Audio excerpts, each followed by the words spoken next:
내가 주 안에서 크게 기뻐함은 너희가 나를 생각하던 것이 이제 다시 싹이 나매니 너희가 또한 이를 위하여 생각은 하였으나 기회가 없었느니라. 내가 궁핍함으로 말하는 것이 아니니라. 어떠한 형편에든지 나는 자족하기를 배웠노니 나는 비천에 처할 줄도 알고 풍부에 처할 줄도 알아. 모든 일 곧 배부름과 배고픔과 풍부와 궁핍에도 처할 줄 아는 일체의 비결을 배웠노라. 내게 능력 주시는 자 안에서 내가 모든 것을 할 수 있느니라. 할렐루야. 우리 참 좋으신 주님의 이름을 찬양합니다. 우리 높으신 주님 앞에 우리 감사와 찬양과 영광이 큰 박수 올려드리겠습니다. 아름다우신 주님, 위대하신 주님, 오늘 우리 예배의 주인 되신 주님의 이름을 찬양합니다. 할렐루야.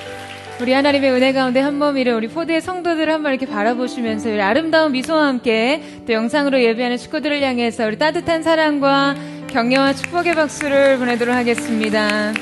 하나님의 놀라운 은혜가 저와 여러분 가운데 있게 되기를 주님의 이름으로 축복합니다. 할렐루야. 사랑하는 여러분, 성령 충만하십시오. 말씀 충만하십시오.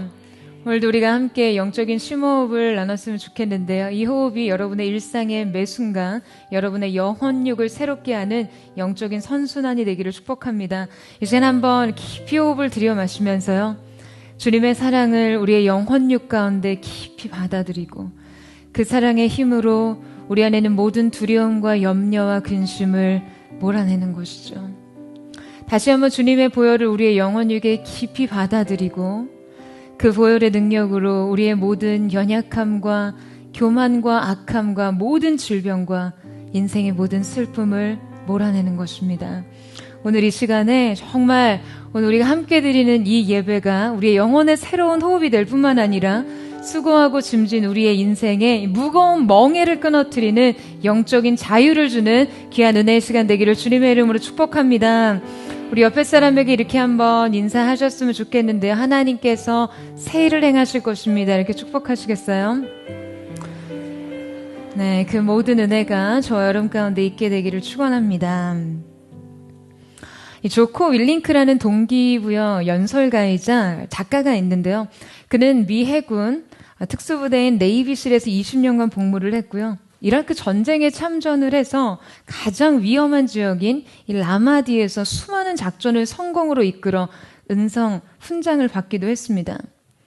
한 번은 그의 부하가요, 이 윌링크에게 그런 지적을 했다고 해요.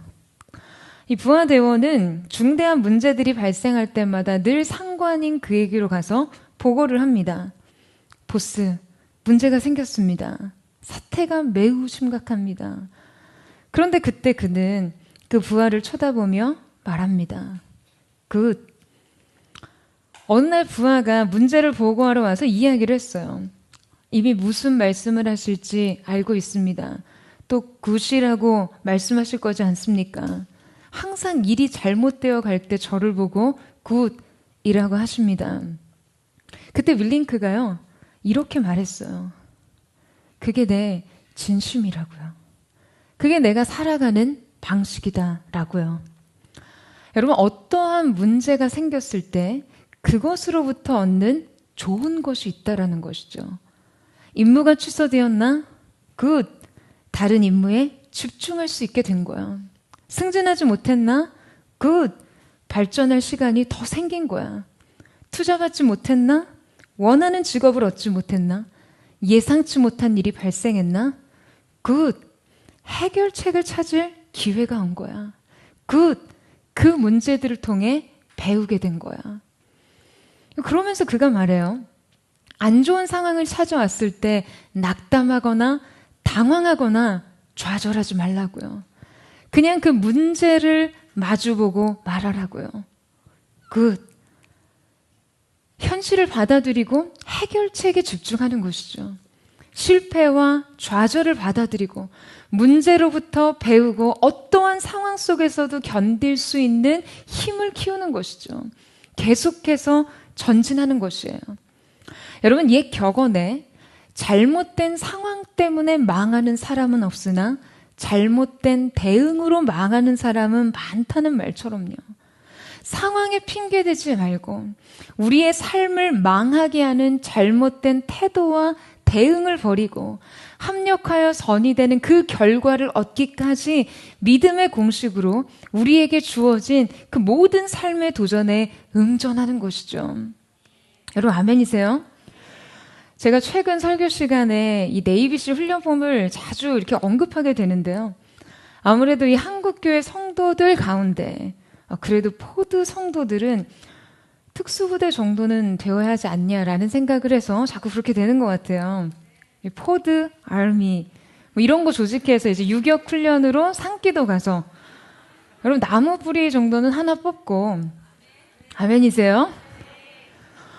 여러분, 저는 포드의 성도들이요, 이러한 영적 승자의 정신으로 인생을 사는 사람들이 되기를 축복합니다. 어떠한 상황 속에서도 good, 더 나아가서 God is good. 하나님이 언제나 옳습니다. 당신은 선하신 분이십니다. 내게 가장 좋은 것을 주십니다. 여러분, 이러한 태도로 모든 상황, 모든 문제들을 통해 하나님의 선하심을 경험하는 것이죠. 오늘 우리가 함께 읽은 본문 속의 바울은요, 바로 그런 사람이었습니다. 그리고 오늘 말씀의 고백이 바로 그러한 고백이에요. 인생의 모든 문제와 고통 앞에서, 답답하고 암울한 현실 앞에서 그의 어떠한 상황과 형편에도 바울은 굿이라고 말하고 있는 것이죠.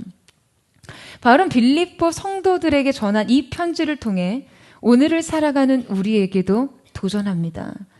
자, 오늘 말씀을 통해 우리의 삶을 참된 만족과 행복으로 이끄는 그 비결에 대해서 우리가 함께 살펴보기를 원하는데요.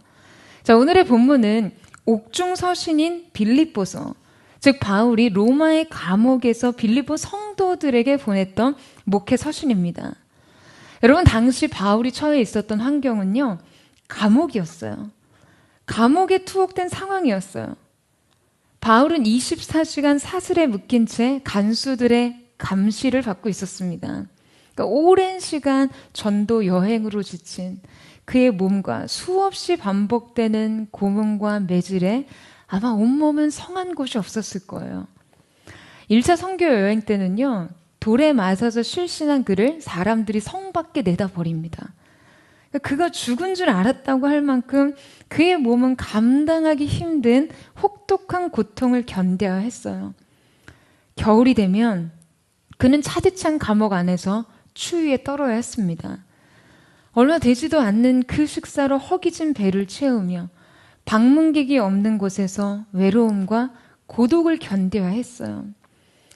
낮과 밤, 그리고 변화, 계절의 순환조차 그 공간을 파고드는 냉기로만 겨우 느낄 만한 좁고 어두운 감옥에서 그는 오랜 시간을 보내야 했습니다. 그런 곳에서 그는 사랑하는 성도들에게 이 서신을 적어 보냅니다. 그 고통의 심연과 나락에서 그리운 성도들에게 쓴 편지가 바로 이 빌립보서예요. 그런데 여러분, 놀랍게도 이 서신의 주제는요, 고난이 아니었어요. 여러분, 이 빌립보서의 주제가 뭔지 아세요? 놀랍게도, 믿기 어렵게도 빌립보서를 관통하는 주제는요, 바로 기쁨입니다. 빌립보서는 기쁨의 서신이에요. 여러분, 오늘 여러분의 인생 주제는 무엇인가요? 성공입니까? 욕망입니까? 아니면 눈물, 슬픔, 트라우마, 실패입니까? 아니에요, 여러분. 이제 우리의 인생의 주제도 주체할 수 없는 환희와 기쁨이 되어야만 합니다. 여러분, 아멘이세요? 그 기쁨으로의 초대가 우리의 부르심이에요. 그것이 우리 부르심의 특권입니다. 우리의 인생의 주제는 상황과 환경이 결정하는 것이 아니라 하나님을 향해 확정된 우리의 중심으로부터 결정되는 것입니다.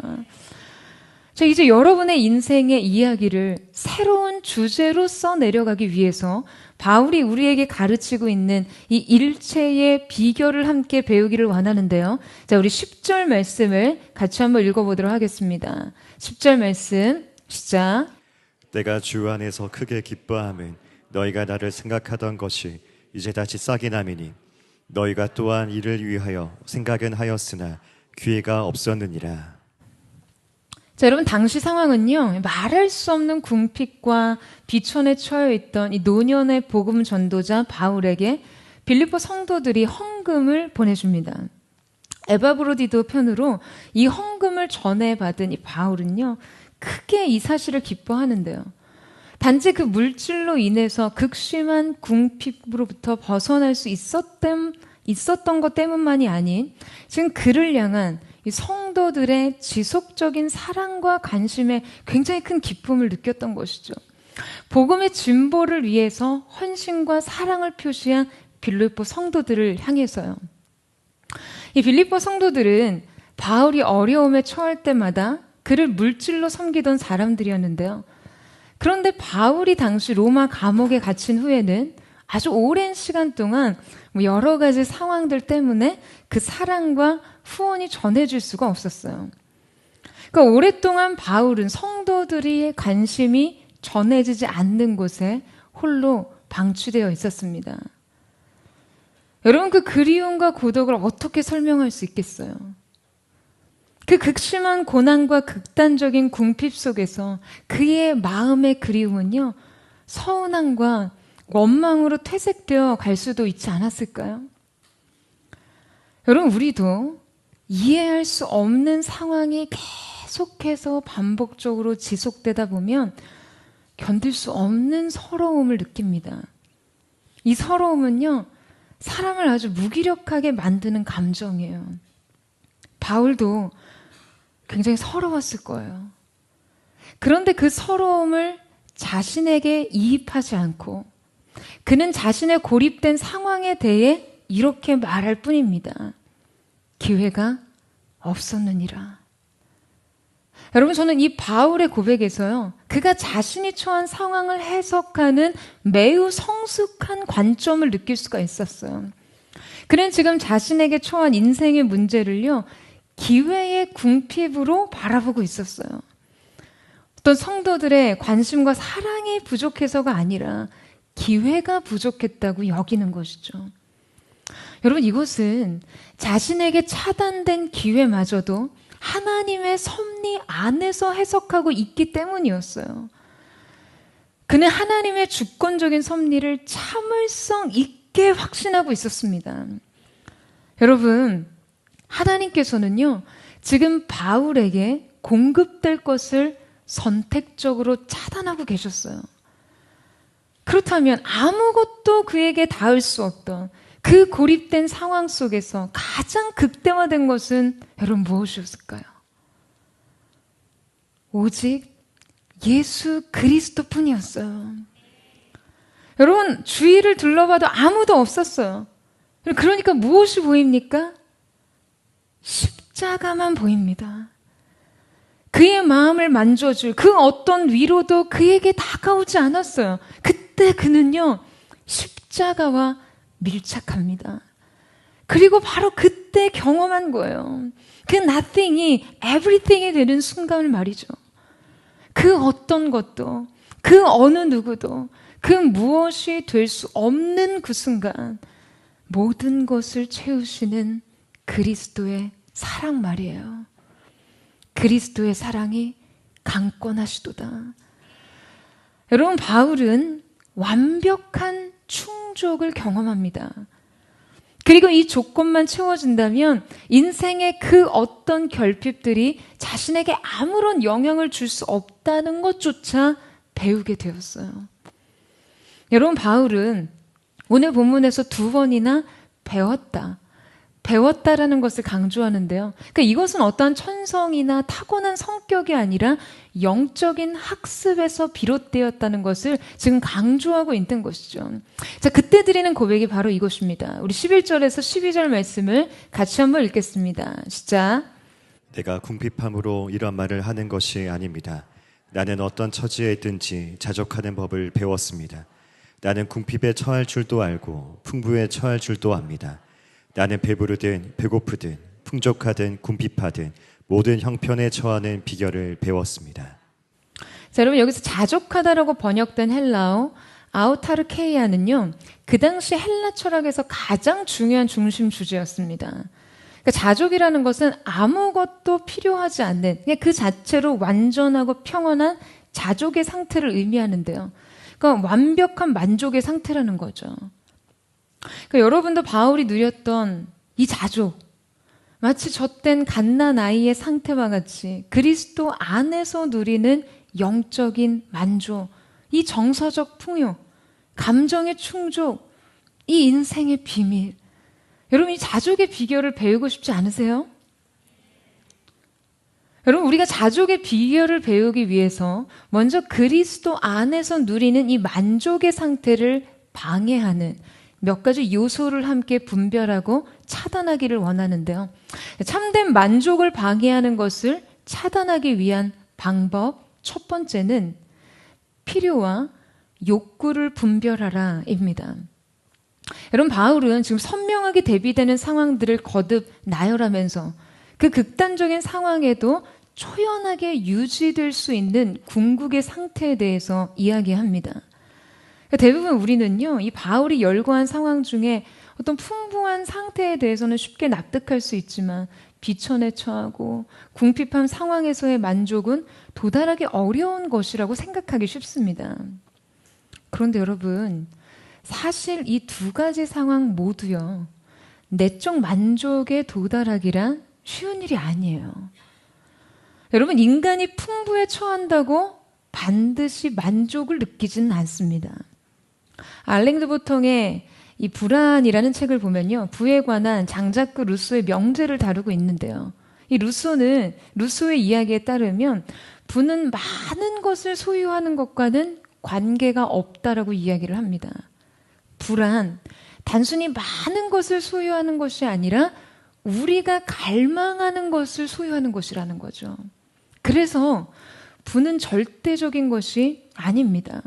그러니까 여러분 보시기에 아니, 저만큼 가졌는데도 더 가져야 돼? 라고 생각하는 대상들은 실제로 만족이 없을 수 있다는 거예요. 부는 욕망에 따라 달라지는 상대적인 개념입니다. 그래서 우리가 많은 것을 가졌다 할지라도 더 큰 불만을 느끼기 쉽다는 거죠. 욕망 또한 함께 자라기 때문이에요. 그러니까 소유와 만족이 서로 반드시 비례하는 것이 아니라는 거죠. 그리고 우리의 물질주의 문화가요, 계속해서 우리의 욕망을 자극합니다. 여러분, 음식을 먹거나 물을 마시거나 잠을 자라고 말하는 광고나 선전 보신 적 있으세요? 본분 있으면 이상한 건데. 여러분, 진정한 필요에 대해서는요, 자극할 필요가 없거든요. 우리가 속해 있는 문화는요, 우리가 간파하지 못하지만 훨씬 더 선택적이고 임의적으로 우리의 욕망을 겨냥하고 자극합니다. 그들은 이렇게 설득해요. 당신에게는 이것이 필요합니다. 당신에게는 이것이 필요해요. 라고 호소합니다. 욕망과 필요를 연결시킵니다. 그러니까 마치 우리가 욕망을 느끼는 것이 우리에게 꼭 필요하다고 생각하게 만드는 것이죠. 그러니까 여러분, 이 자체가 이 문화의 전략이에요. 그럴 때 우리는 그러한 설득에 무방비로 노출되면서 원한 적이 없는 것들을 필요로 하는 자기 자신을 발견하게 됩니다. 그런데 하나님께서는요, 우리의 욕망을 채우시는 분이 아니거든요. 주님께서는 우리의 필요를 채우십니다. 여러분, 우리가 하나님의 공급에 만족을 누리고 인생의 여러 결핍에 초연하고 자유로우려면 먼저 우리의 욕망과 필요를 분별하는 능력을 길러야 해요. 여러분, 오해하지 마세요. 저는 지금 여러분의 욕구 자체를 그냥 깡그리 무시하고 살라는 그런 말씀을 드리는 것이 아니에요. 다만 진정한 자유와 만족을 위해서 욕망의 노예가 돼서는 안 된다는 것이죠. 여러분, 우리가 무엇을 원하는지가 우리를 말해줍니다. 결국 우리는 원하는 것을 추구하며 살게 되어 있으니까요. 우리도 미처 통제할 수 없는 욕구들, 우리가 그토록 손에 쥐고 싶어하는 성공에 대한 집요한 집착, 물질에 대한 탐욕, 타인의 시선과 인정에 대한 끝없는 목마름. 세상은요, 이 모든 것들에 대해 끊임없이 정당성을 부여합니다.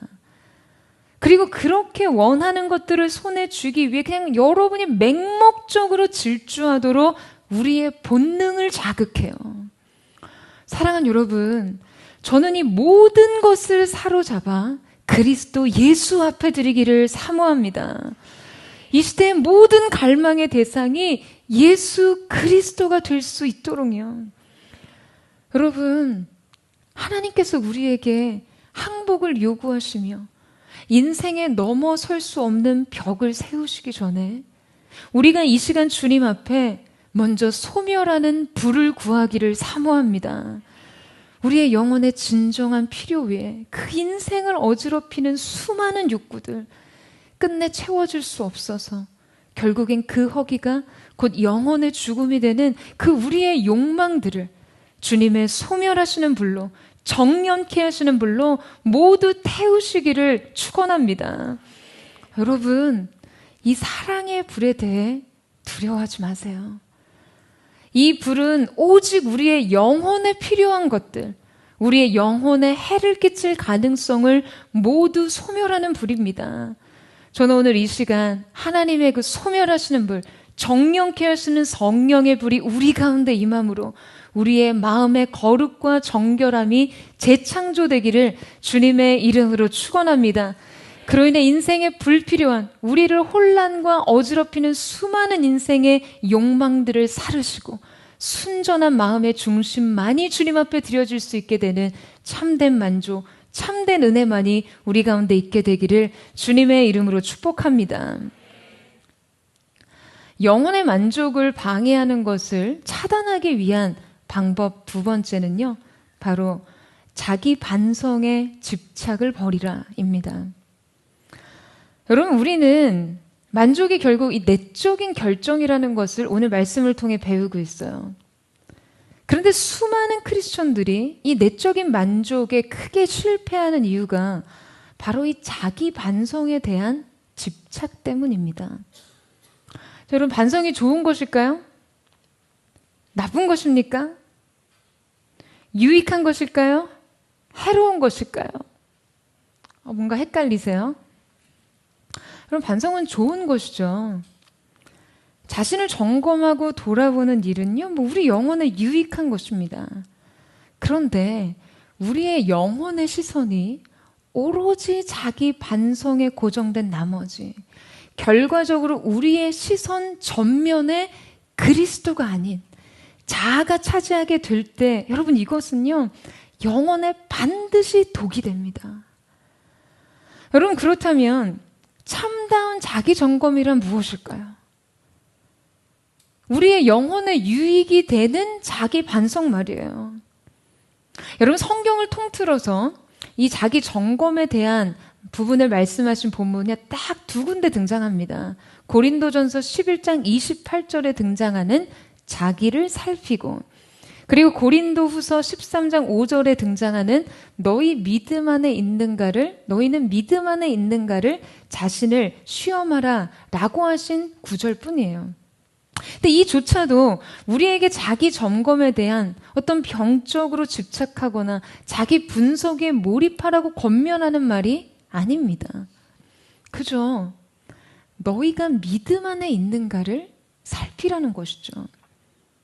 성경에서 이 자기 점검과 비슷한 의미의 구절 중에 주의하고 깨어있어 살피라는 가르침이 나옵니다.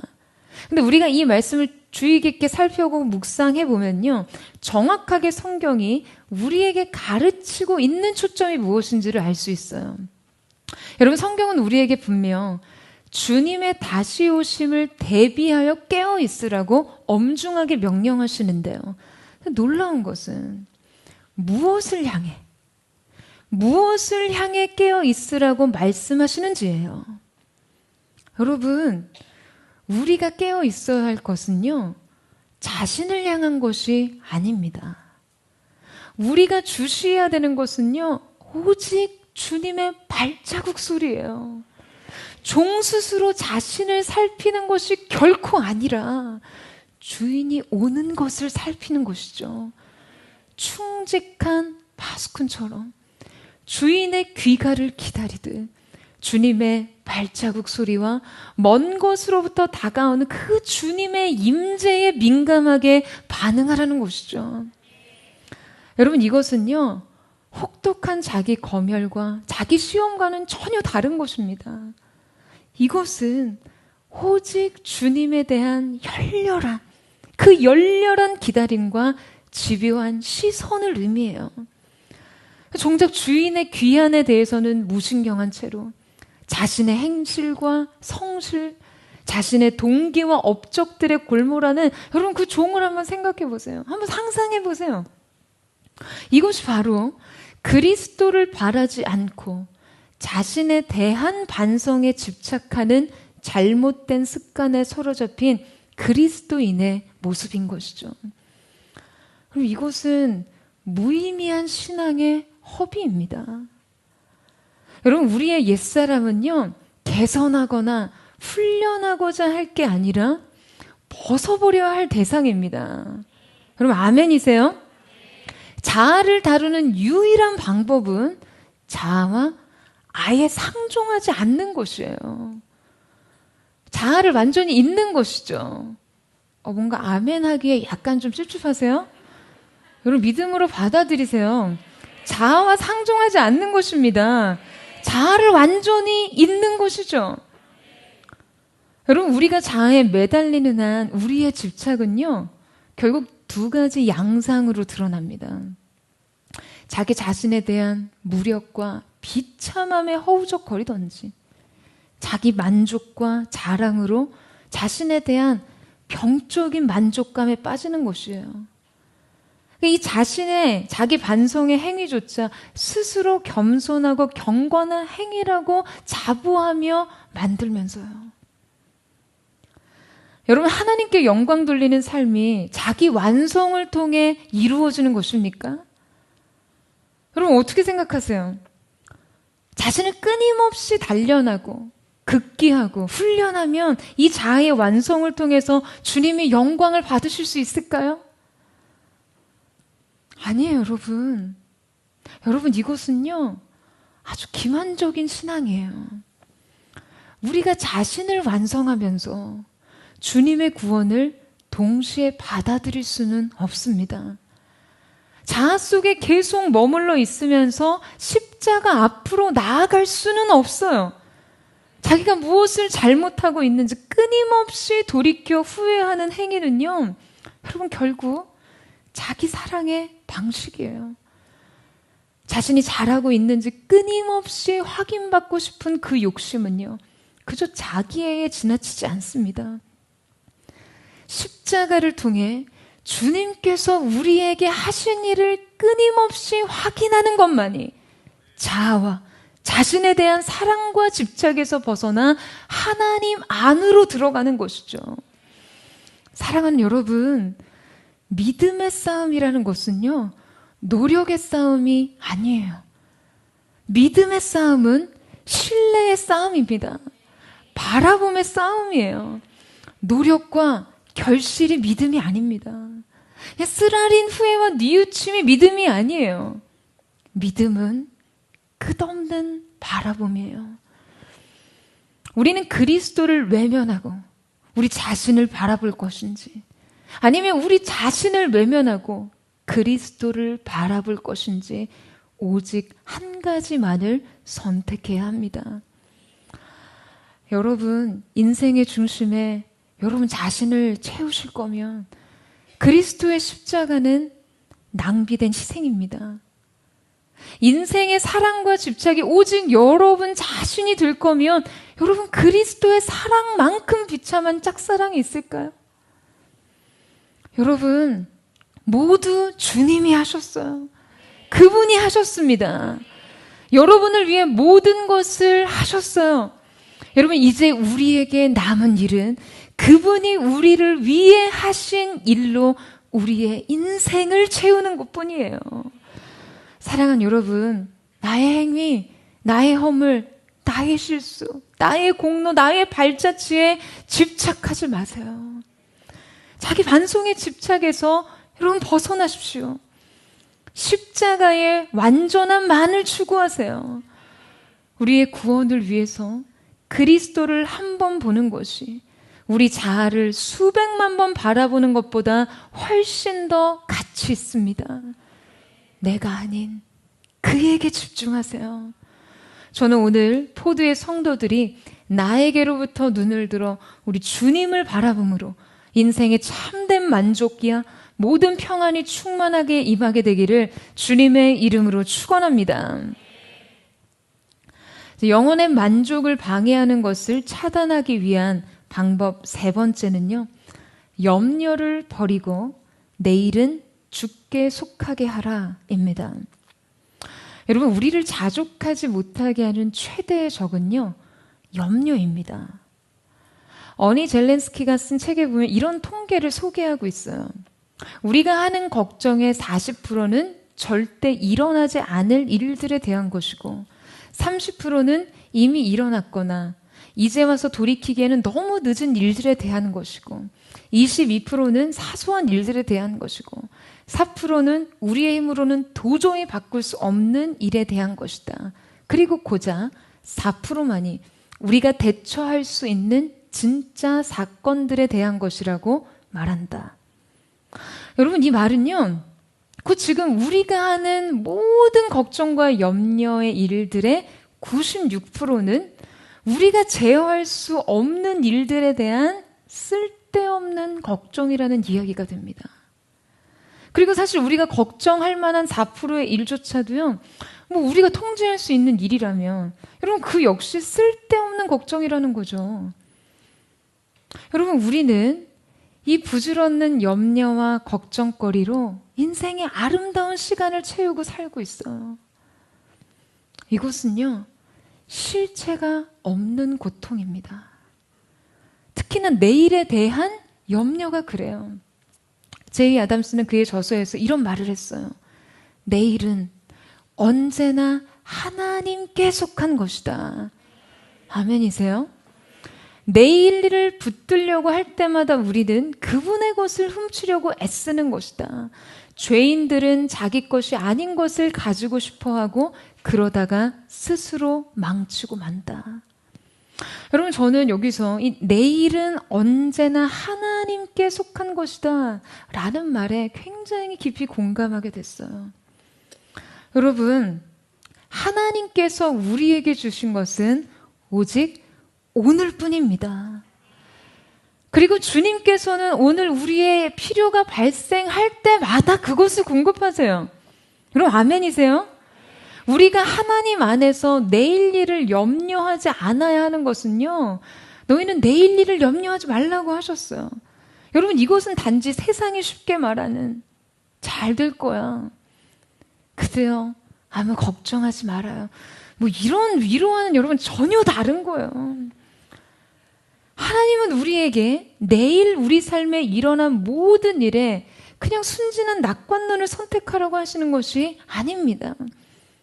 믿음은요, 낙관과 긍정이 아니에요. 믿음은 신뢰의 문제입니다.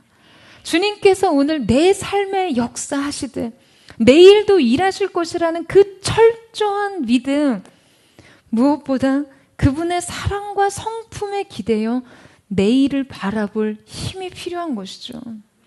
여러분, 이제 우리에게 한 가지 질문이 필요합니다. 여러분, 주님은 여러분에게 어떤 분이세요? 주님은 여러분에게 어떤 분이십니까? 여러분, 이 질문 하나로요, 너무 많은 인생의 문제가 해석됩니다. 결국 우리가 인생을 살아가는 태도와 관점을 파헤치다 보면 우리는 어느덧 이 질문에 봉착해요. 하나님께서 여러분에게 어떠한 분이신지. 우리는 인생의 문제를 해결하기에 앞서 여러분 이 질문을 굉장히 깊이 들여다볼 필요가 있습니다. 왜냐하면 바로 그분의 존재와 성품이 지금 우리의 삶에 어떻게 관여하고 개입하느냐에 따라 우리가 인생을 살아가는 태도와 관점이 완전히 달라지거든요. 너무나 안타깝게도 주님이 어떠한 분이신가가 우리의 경험 속에 갇혀 있습니다. 우리의 육신의 부모 안에 하나님의 형상이 갇혀 있어요. 그래서 때로는 하나님 아버지는 굉장히 엄격한 감독자이시거나 포악한 권위자이기도 합니다. 그분이 우리에게 엄격한 심판자와 재판관으로 우리의 인생을 판결하시거나 감독관이 인부들을 감시하고 통제하듯이 우리 인생을 조종하시거나 우리의 실패에 대해 냉소하고 우리의 필요에 대해 무책임한 보호자이거나 우리의 목마른 애정, 관심, 사랑에 대해 차갑고 무정하고 무감각한 아버지가 아니라는 것을요. 여러분, 우리의 영혼에게 가르쳐야 합니다. 우리는 이 경험 안에서 그분께 나아가지 못해요. 그분께 말을 걸지 못합니다. 그분께 안기지 못해요. 그 앞에서 떨고 위축되고 도망치고 외면합니다. 여러분, 하나님의 여러 이름 중에 그분을 향한 부름 중에 아버지라는 부름, 그 이름만으로 그분은 우리에게 충분하세요. 여러분, 아멘이세요? 그 부름을 우리에게 주셨어요. 하지만 우리의 인생에 일그러진 아버지의 추상이 하나님 아버지에 대한 수많은 오해를 낳았을 뿐이에요. 권위자에 대한 잘못된 경험이요, 일그러진 인생의 그림자를 남겼습니다. 우리는 하나님에게 투영된 그 가짜 이미지와 오해들을 주님과의 깊은 교제를 통해 지워나가야 하는 것이죠. 여러분, 주님께서요, 요한복음 14장 18절에 내가 너희를 고와 같이 버려두지 아니하고 너희에게로 오리라는 약속을 주셨어요. 여러분, 이 시간 한번 이 말씀을 깊이 음미해 보세요. 이 안에 얼마나 가득한 사랑과 애정이 담겨 있는지요. 주님이 우리 인생의 아버지가 되십니다. 그리고 우리에게 약속하세요. 내가 너를 버려두지 않을게. 여러분, 그분은 폭군이 아니에요. 그분은 냉엄한 감독자가 아닙니다. 그분은 무책임한 보호자가 아니에요. 그분은요, 우리가 아버지란 이름을 떠올릴 때마다 그냥 눈물부터 흘려야 하거나 가슴의 상처부터 해결해야 하거나 아픔부터 다독여야 하는 이런 그런 존재가 아니에요. 그분은 우리의 영혼을 환하게 비춰주시는 분이십니다. 그분은 우리를 눈물 짓게 하시는 분이 아니라 우리의 눈물을 닦아주는 분이세요. 여러분, 이 사실을 믿으세요? 대부분 내일의 염려와 인생의 짐을 홀로 지고 가는 많은 분들에게 삶의 참된 만족과 자족을 알지 못하는 분들에게 있는 영적인 문제가 있어요. 저는 그것을 바로 고아의 영이라고 명명합니다. 여러분, 우리가요, 수많은 인생의 문제를 이 고아의 영의 지배하에 대처합니다. 도움을 청하지도 않아요. 묻지도 않아요. 의존하지도 않아요. 의지하지 않아요. 혼자 짊어집니다. 혼자 책임집니다. 혼자 싸우고 있어요. 오히려 내가 해내야 돼요. 내가 감당해야 돼요. 나만 잘하면 돼요. 여러분, 이게 다 고아의 영의 영향력이에요. 빌 프레이는 소망의 춤이라는 책에서 그가 조지아주 시골 농장에서 이 나무 그루터기를 파내려 굉장히 애썼던 그때의 일화를 회고하는데요. 당시 그는 11살이었는데 그가 해야 하는 일 중에서는요, 농가 벽난로와 이 작은 스토브에 지필 땔감을 모으는 것이었어요. 근처 숲속에서 벌목하고 이 남은 소나무 그루터기들이 굉장히 많았습니다. 품질이 좋은 소나무 그루터기는 송젠이 많아서 쉽게 붙었기 때문에 빌은 이 그루터기를 파내서 작게 쪼개서 땔감을 마련했어요. 그러니까 몇 시간 동안 말 그대로 열심히 일을 한 것이죠. 하루는 집 근처 들판에서 굉장히 큰 커다란 나무 그루터기를 발견하고 그것을 파내려고 애를 썼어요. 오랜 시간 동안, 몇 시간 동안 그냥 말 그대로 밀고 당기고 했지만 이 뿌리가 너무 깊고 커서요, 퍼지질 않았던 거죠. 계속해서 이 그루터기와 씨름을 하는데 퇴근을 하고 돌아오시던 아버지가 그 빌을 보고서 다가오셨어요. 그리고는 뭐가 문제인지 알 것 같구나 라고 말씀하셨어요. 빌이 물었죠. 그게 뭔데요? 그러자 아버지는 너는 내 힘을 다 사용하지 않고 있어 라고 대답하셨어요. 여러분이라면 어떠시겠어요? 굉장히 화가 나서 내가 지금 여태까지 얼마나 열심히 오래 지금 이 일을 했는지를 말씀드렸어요. 그런데 아버지는 아니, 너는 내 힘을 다 쓰지 않고 있어 라고 하셨죠. 빌은요, 마음을 가라앉힌 후에 그게 무슨 뜻이냐고, 무슨 뜻인지를 묻자 아버지는 이렇게 대답하셨습니다. 너는 아직 내게 도움을 요청하지 않았지 않니? 사랑하는 여러분, 염려를 다루는 것은요, 마치 나무 그루터기를 뽑는 일과 같습니다. 우리가 가진 염려와 두려움의 일부는 뿌리가 매우 깊어요. 그것을 뽑아내기란 아주 힘든 일이고, 사실 우리의 인생에 가장 어려운 일일지도 몰라요. 때로는 정말 그렇다는 생각을 하게 돼요.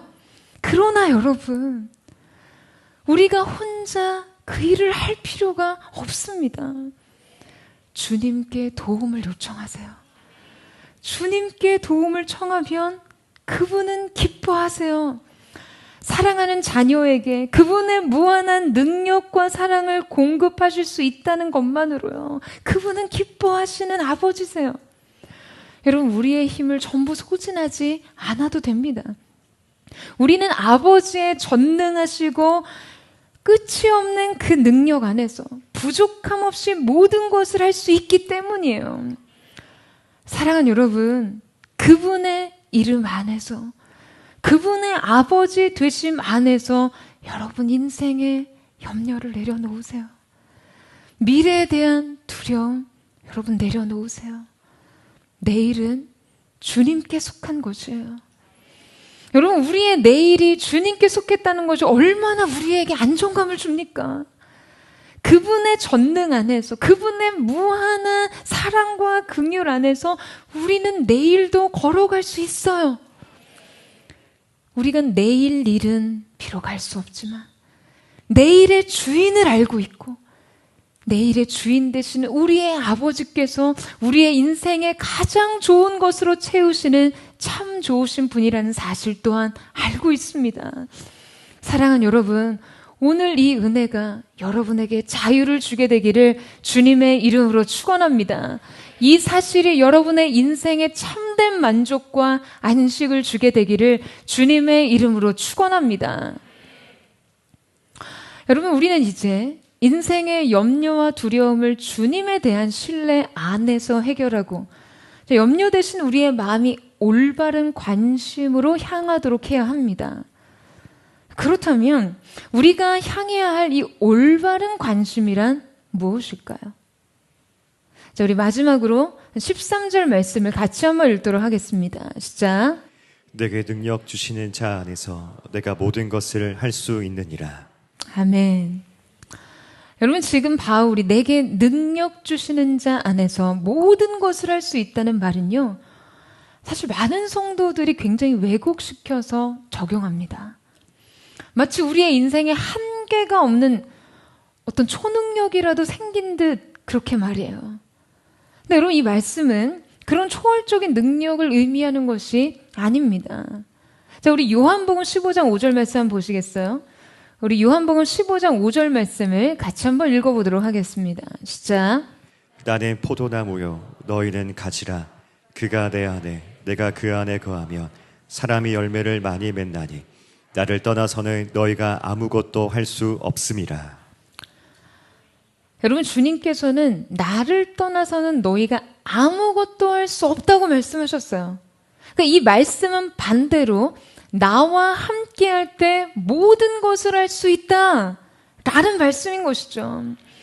여러분, 아멘이십니까? 못할 것이 없어요. 엄청난 수확이 있습니다. 열매 맺는 인생이에요. 그야말로 인생 대박인 거죠.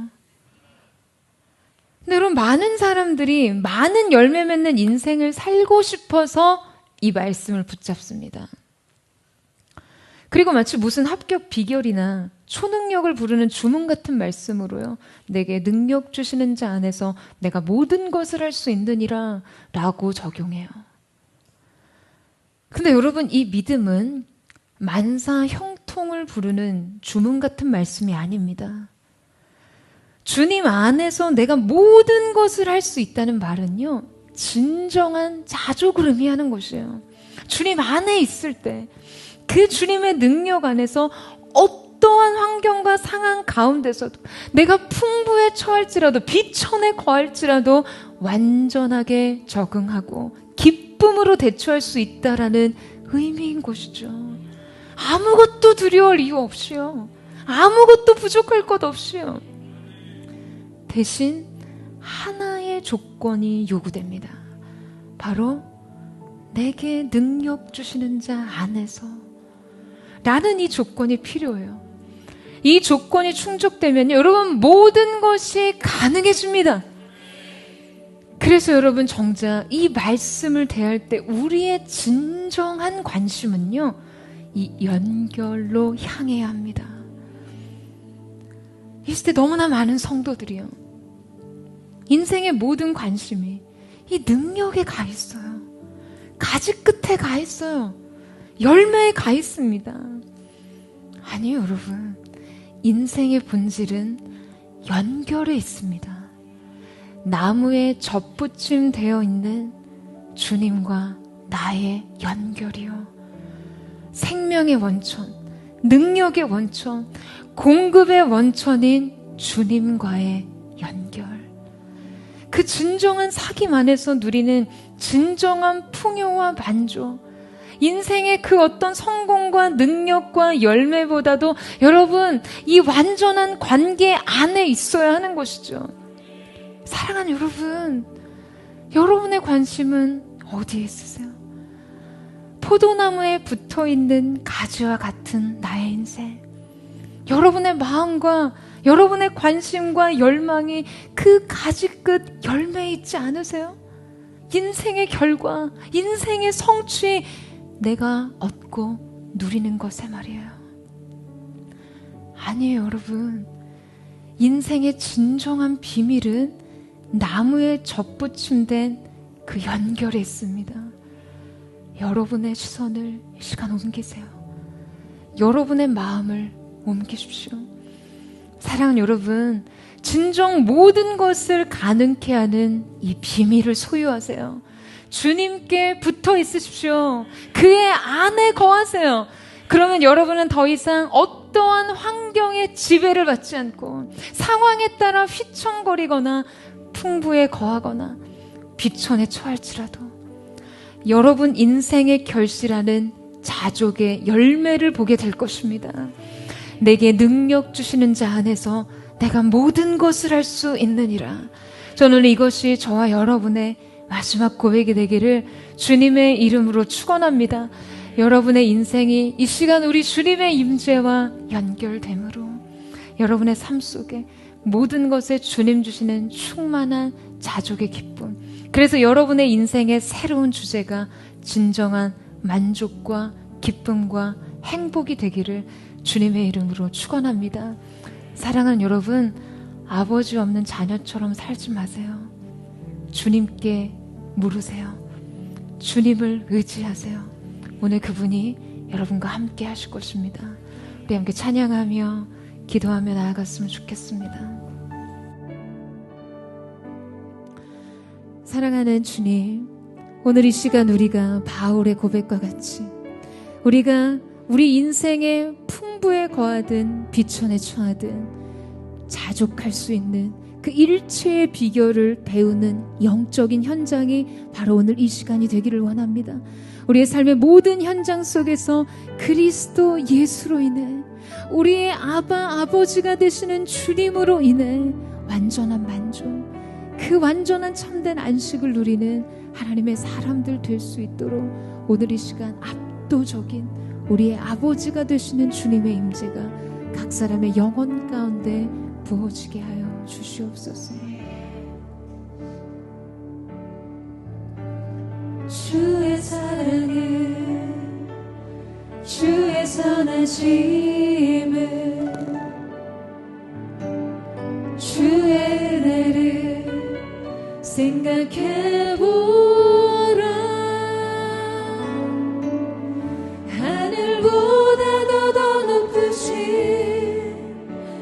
아버지의 사랑 크고 놀랍네.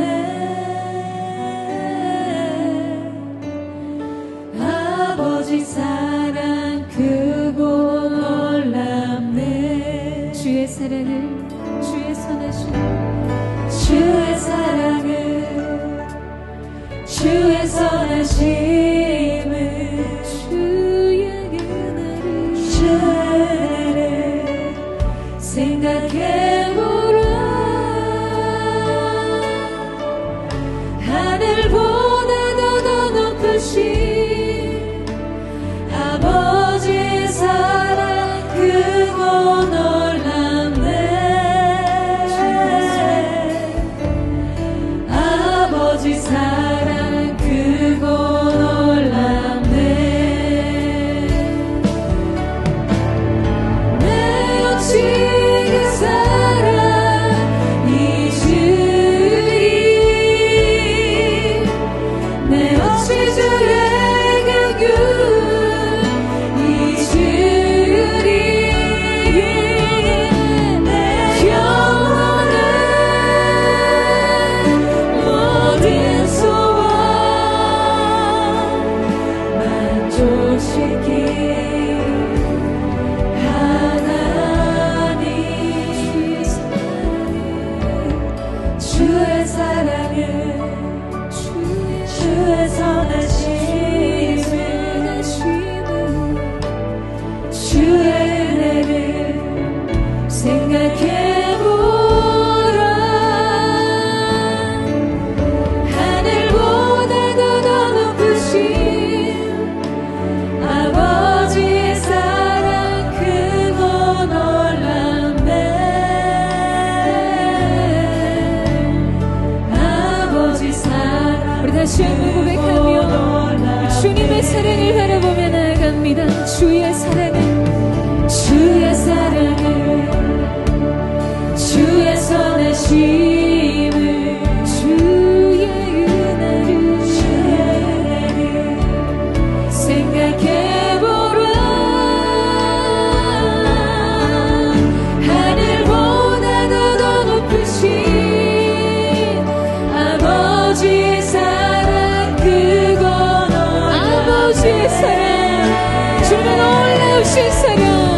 크고 놀라우신 주님의 사랑을 찬양하며 나아갑니다. 내 어찌 그 사랑이 주리 내 어찌 주의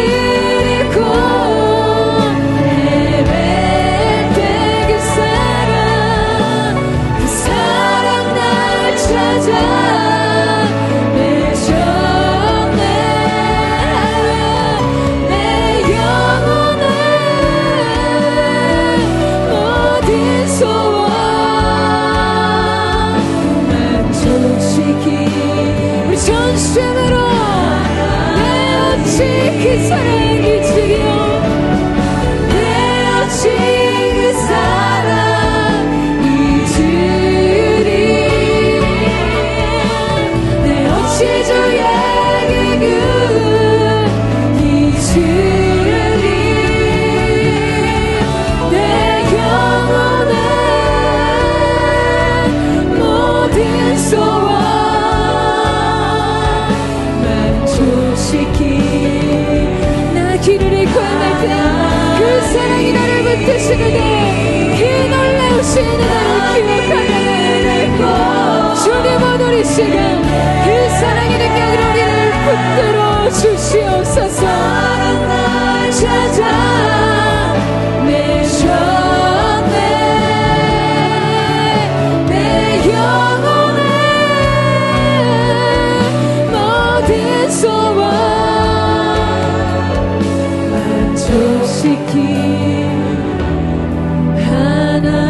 하나님 주의 사랑은 주의 선하심을 주의 은혜를 생각해보라 하늘보다도 더 높으신 아버지의 사랑 크고 놀라네 아버지 사랑 크고 놀라네 아버지 사랑 크고 놀라네 아버지 사랑 크고 놀라네. 사랑하는 주님, 오늘 이 시간 우리의 삶을 내가 너를 고아와 같이 버려두지 않을 거야. 내가 반드시 너를 돕고 내가 너와 함께 하실 것이라고 약속하신 주님, 주님의 이 약속의 음성이 오늘 주님의 놀라운 사랑이 우리의 인생의 모든 두려움과 염려와 근심을 지우는 빛이 되게 하여 주시옵소서. 모든 인생의 두려움의 상처들을 지우는 거룩한 능력이 되게 하여 주시옵소서. 하나님을 아버지라고 부를 때마다 남았던 그 인생의 모든 그림자들, 그 신뢰할 수 없었던 상처와 아픔의 경험들, 인생의 실패와 트라우마와 모든 지난 경험들이 사랑의 빛, 아버지의 능력, 그 은혜의 기쁨으로 인해 지워지게 하시고 새로워지게 하시고 아버지 하나님 회복되게 하여 주시옵소서. 내가 너의 아버지다, 내가 너와 함께하리라, 내가 너를 도와주리라 말씀하시는 우리 그 주님 바라보며 우리 전심으로 아버지라고 외치며 통성으로 기도하겠습니다. 아버지, 아버지 하나님, 오늘 이 시간 우리가 주님 앞에 우리의 인생의 두려움, 우리의 인생의 그늘짐, 모든 얼룩진 실패와 인생의 상처와 두려움을 주님 앞에 내놓습니다. 나 자신조차 길을 잃고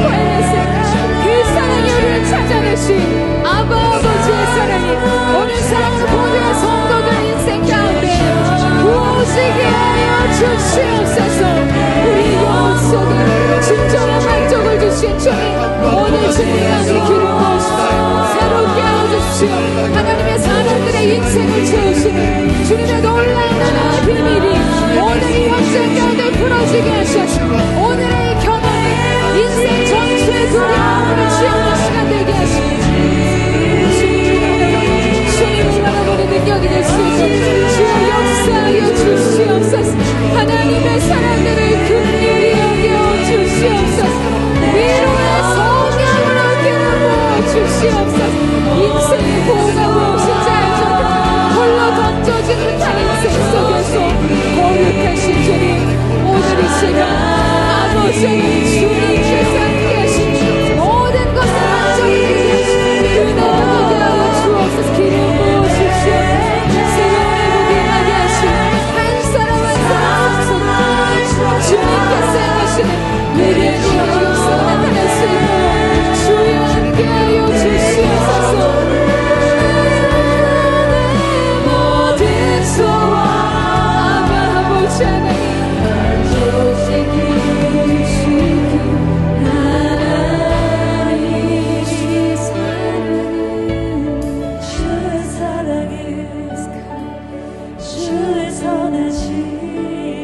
그리스도의 사랑에 강권하시오. 그 사랑에 강권하시며 나의 가운데 있게 하여 주십시오.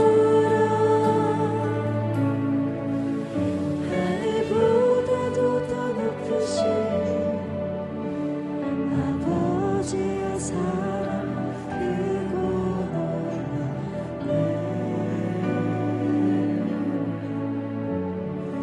아버지 사랑 크고 놀랍네.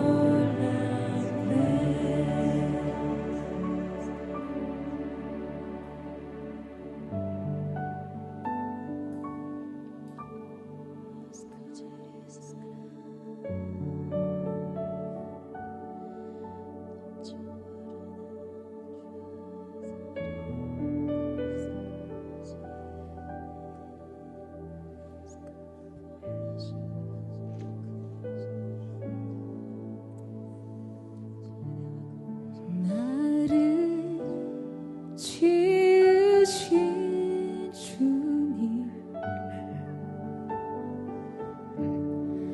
내 안에 계셔.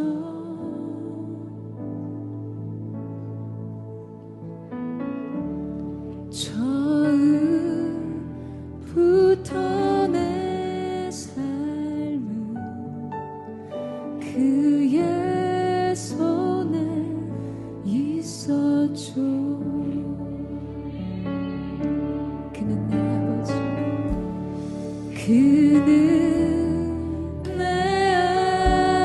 아버지. 난 그의 소유.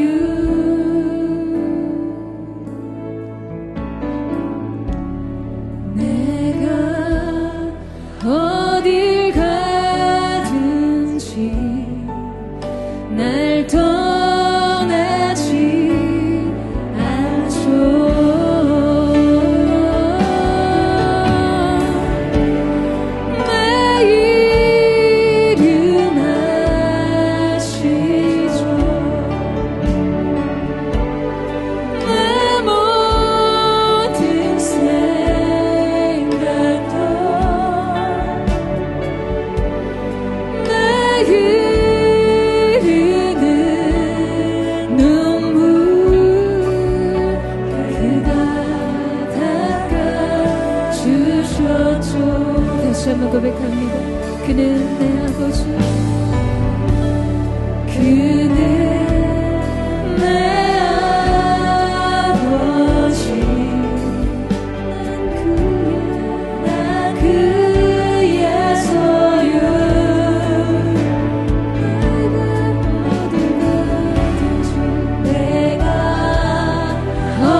이런 시간 여러분의 영혼의 고요 속에서 아버지를 부르세요. 주님, 어제와 오늘이 동일하시고 내일의 주인이 되시는 주님께서 우리의 인생을 부르시되 우리가 주님을 아빠 하나님, 아바 아버지라고 부르시는 자녀된 자의 특권, 주님의 보호와 주님의 안위와 인도하심 속에서 인생을 살아갈 수 있는 특권, 자녀된 자의 권세를 주신 주님을 찬양합니다. 여러분, 오늘 이 사실을 정말 여러분 인생의 비등으로 받아들이세요. 오늘 믿음으로 받아들일 때 여러분의 인생에, 여러분의 영혼의 발목을 붙잡고 있었던 모든 두려움과 근심과 멍해와 사슬이 끊어지게 될 줄로 믿습니다. 아빠 하나님, 아바 아버지의 자녀된 자의 권세, 내가 믿음으로 받아들입니다. 내가 내 인생을 홀로 살지 않겠습니다.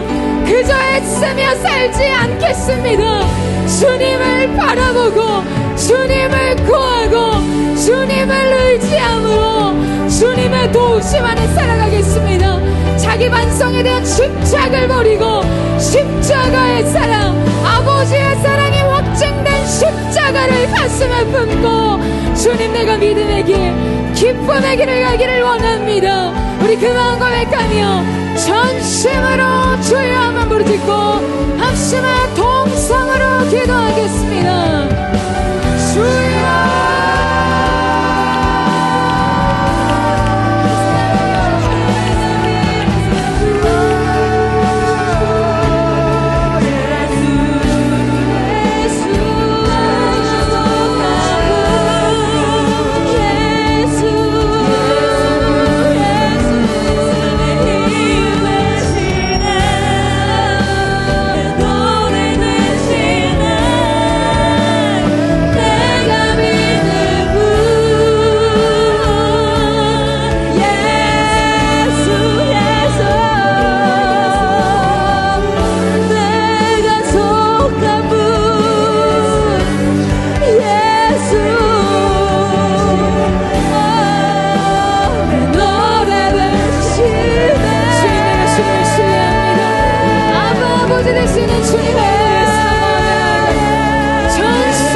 주님 앞으로 달려갑니다.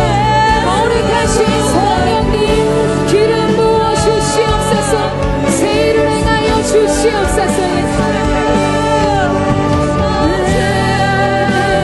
오늘 이 시간 주님, 아버지 하나님의 은혜 가운데 들어가는 자들, 거룩한 은총의 계절이 새롭게 열려지게 하여 주시옵소서.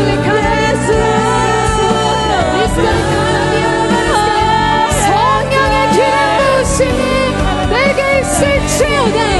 성령의 안위가 내게 있을지어다. 기름 부어 주시옵소서. 새롭게 하여 주시옵소서. 사랑하는 여러분, 이 시간 도전합니다. 여러분, 이 시간 주님의 음성을 들으세요.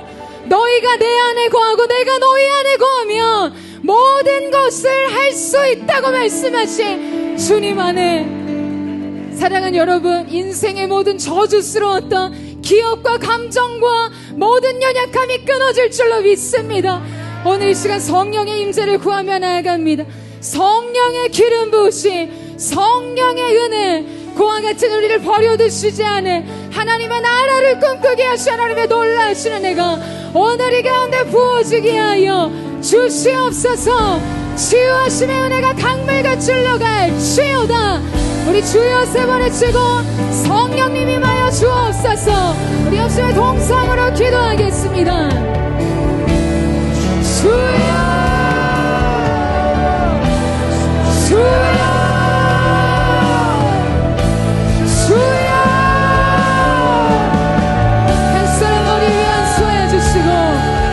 시간 내게 능력 주시는 자 안에서 내가 모든 것을 할 수 있다고 하신 주님의 놀라우신 내 역사가 나타나게 하여 주시옵소서. 세례를 하여 주옵소서. 기름 부어 주시옵소서.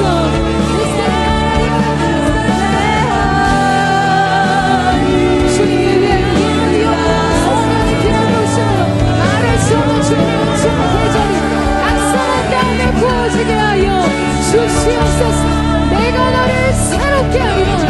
반드시 너를 새롭게 하리라. 내게 능력 주시는 자 안에서 내가 모든 것을 할 수 있느니라. 오늘 주님의 이름을 주님이 놀라우신 영광의 성령께서 우리 가운데 오시고 성령을 임재하소서.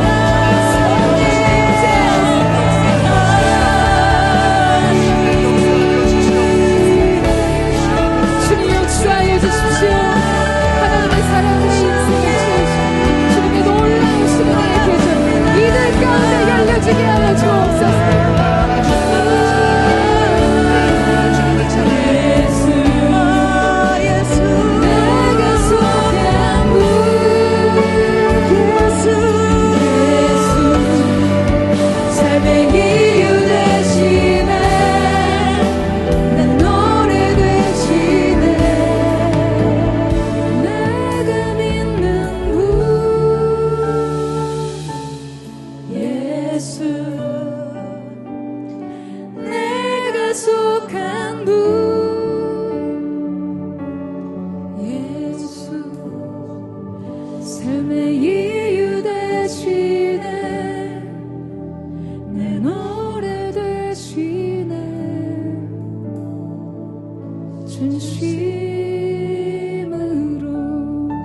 사랑하는 여러분, 우리가 마지막으로요 강하게 우리의 삶을 향해 선포하며 기도하기를 원합니다.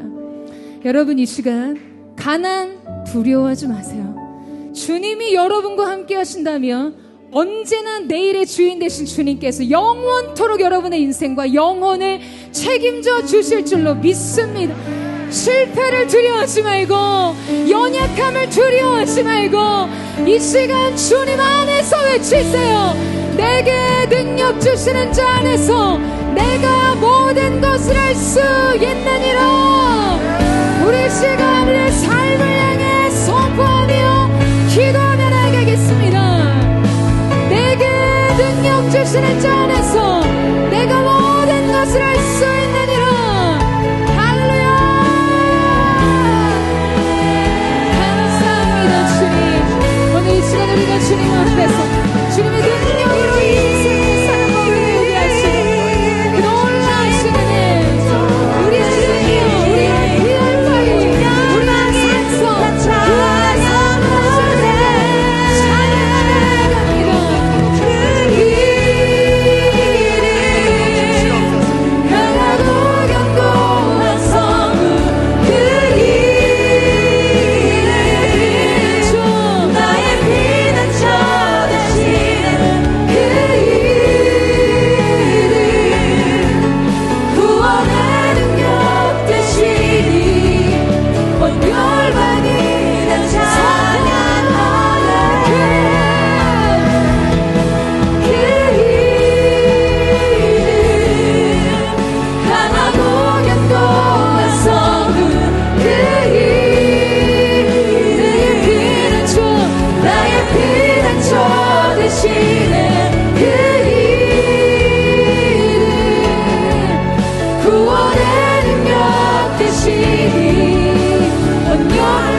되리라.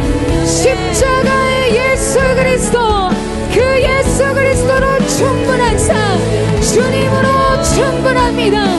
주님은 선하십니다. 언제나 주님이 옳습니다. 오늘 믿음의 고백이 우리 인생의 산성이 되고 우리 인생의 피할 바위가 되게 하여 주시옵소서. 놀라우신 주님, 영광스러운 주님, 그 위대하신 주님의 이름을 찬양합니다. 주님, 나의 발을 사슴과 같게 하사 나로 나의 높은 곳을 다니게 하시리라. 오늘 사랑하는 주님, 인생의 두려움에 매여서, 불안에 매여서, 기쁨이 없는 생활의 염려로 인해 마음이 둔하여졌다. 하나님, 주님께서 누가복음 말씀 가운데 말씀하신 대로 인생의 생활을 해나가는 인생의 염려에 짓눌려서 영혼의 발목이 잡혀 있었던 하나님의 사람들이 있다면 오늘 그 발목의 모든 묶임과 무거운 멍에가 끊어졌음을 예수님의 이름으로 선포합니다. 오늘 내가 너의 발을 사슴과 같게 하사 나로 나의 높은 곳을 다니게 하시 하나님을 찬양하리라. 이것이 오늘 포도의 고백이 되게 하여 주시옵소서. 우리를 높은 구원의 산성에 이르게 하실 주님을 찬양하며 감사드리며 살아계신 예수님의 이름으로 기도드립니다. 아멘. 할렐루야. 우리의 구원의 반석, 우리의 산성, 우리의 피할 바위, 우리의 놀라운 피난처가 되신 주님의 이름을 찬양합니다.